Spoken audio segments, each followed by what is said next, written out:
The river was low for the season, ankle deep at the crossing, running fast over flat stone, cold enough that both parties had felt it through their boots within the first few steps. They had agreed on the ford, a neutral ground or something close to it, the kind of place that belongs to neither side because neither side wants it. General Harren had brought his diplomat, a sensible choice by any measure.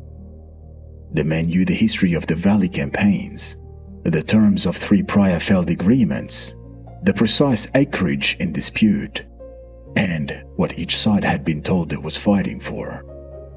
He had argued cases before councils that ended careers. He was not easily unsettled. He began as he always began. He spoke of Harren's victories, not boastfully, but as a man who understands that memory is a tool. He referenced the losses on the other side with careful neutrality. He laid the proposed terms in sequence, each one framed to appear more reasonable than the last. General Voss stood opposite. His arms were crossed. His jaw was set. He had the look of a man who had heard this kind of speech before and found nothing in it worth answering. The diplomat continued for a time. He shifted approach. He introduced concession. He referenced a mutual interest. He asked a question designed to draw Voss into the architecture of the argument, but Voss gave him nothing. The river ran between them. Harren stood behind his diplomat and watched. He had seen this before too. Not this man, but this pattern. The words landing on stone and sliding off. The other side not hostile, just sealed. He stepped forward and moved the way a man moves when he has decided something and is no longer in negotiation with himself about it. He put a hand on his diplomat's arm. The diplomat stopped. Harren walked to the edge of the water and stood there for a moment, then reached down and unbuckled his sword belt and let it drop into the current. The river took it a few inches and then it caught on the stones beneath. He looked at Voss and said, "I'm tired. I lost my eldest son to this valley last winter. He was 22 years old. I do not wish to bury my youngest in the same ground," and said nothing else. The river moved, but Voss did not. His arms remained crossed for a long moment. Then, slowly, he uncrossed them. He looked at the water. He looked at the sword resting half submerged against the stones. Then he said, "I knew your son's name. He fought bravely. My men spoke of him." He said it plainly, no performance in it. And then his sword followed Harren's into the river. The diplomat had his papers out before the echo of it settled. The terms were agreed within the hour.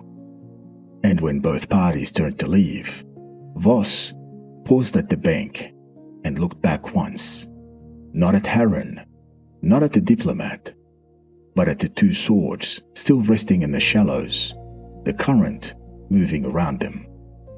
Then he walked up the bank and did not look back again.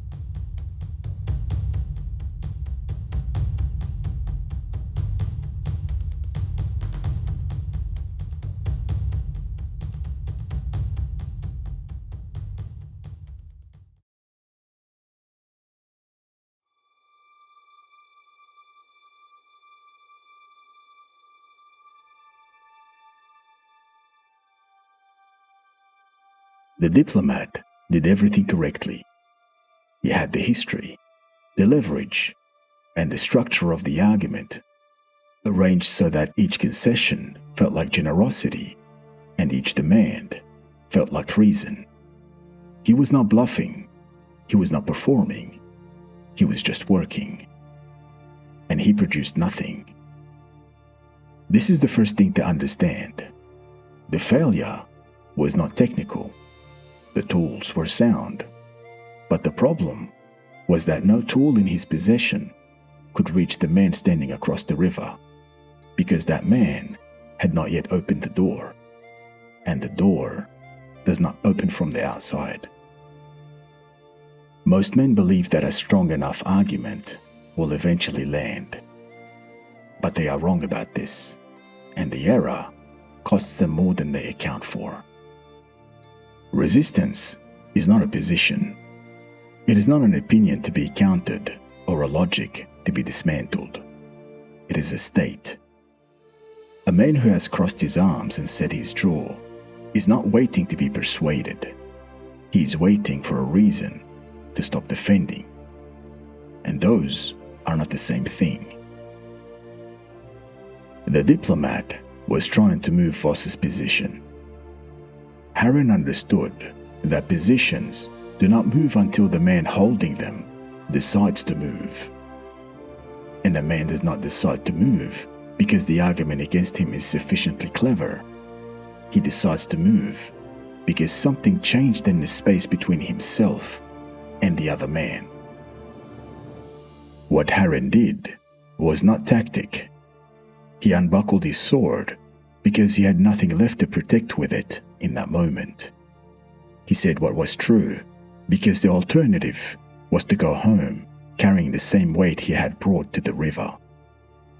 He opened something, and Voss, who had stood against every constructed argument, answered it, not with agreement, but with his own disclosure, his own true thing, that he had known the name of Harren's son, that his men had spoken of him. The swords were in the water before the treaty was drafted. Understand what happened here. It was not that Harren's grief was persuasive. Grief is not an argument. It cannot be evaluated or counted. It does not have a logical structure.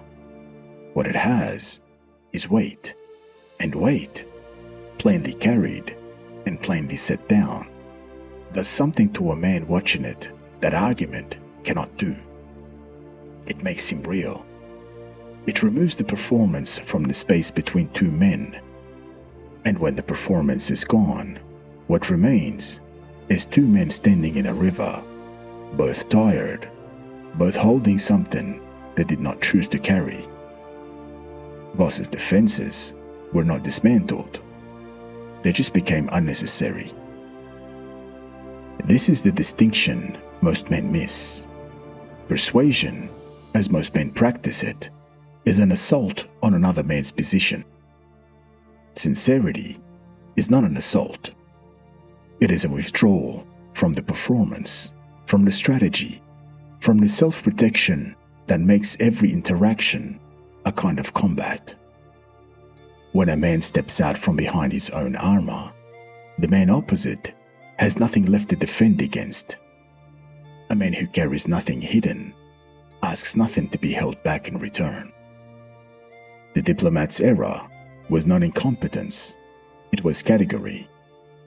He was trying to win an argument in a room where the argument was not the obstacle. The obstacle was the distance between two men who had not yet made themselves real to one another. Harren closed that distance the only way it can be closed. He put something true into the space between them, not a strategy, not a concession designed to appear like vulnerability, but an actual thing. His son, the winter, the ground he did not want opened again. And Voss recognized it, not because he was soft, but because it was real. And a man knows the real thing when he sees it. He has been waiting for it in most conversations without knowing he was waiting. And when it arrives, the arms uncross. The sword goes into the water, not because the argument was won, but because there is no longer anything to argue about.